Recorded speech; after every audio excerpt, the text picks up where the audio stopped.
Hello, hello, it's your favorite art dealer, and we're breaking down the wedding episode of Love is Blind Season 9. If you haven't seen it, keep swiping because there's spoilers. Ali and Anton, let's talk about it. I gotta say, I think both of them got done pretty dirty. Let's start with Ali. They made Ali seem like she really just cared about money. They also did this with Sparkle Meg, which I also thought was unfair, and I cover in a separate video.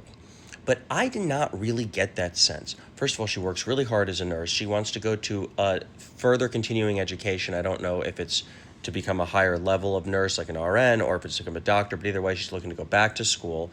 And even to bring that up at all is really brave.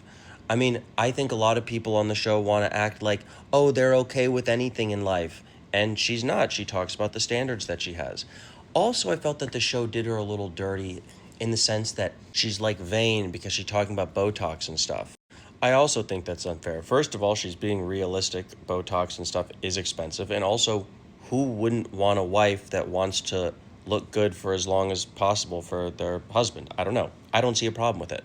Now, Anton, I really felt got done dirty. And I felt a lot of it was pretty unfair. Like, they kind of implied that he might be like an alcoholic or have this really horrible past. I mean, I didn't really see as that big of a deal. I mean, I know people, I'm not going to name names, but I'm in the DMs with a lot of people that were partying like right up until they went on the show, and they're married. And there's a lot of people that drink a lot on the show. I'm not saying that that's like that Allie's concerns aren't valid. It's totally valid concerns, but I mean that the show really made that like an issue, and I don't think that's necessarily just him. And I also wonder if there was an element of like, oh, of course the Russian drinks. I mean, I don't know. I kind of felt a little bit of that.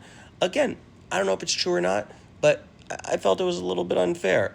And there was also just a really interesting cultural dynamic because both of them are really close with their mothers, and both of them speak their native tongues of Portuguese and Russian with their mothers. Ultimately, I wasn't too surprised that it didn't work out, although it breaks my heart Anton seemed really crushed.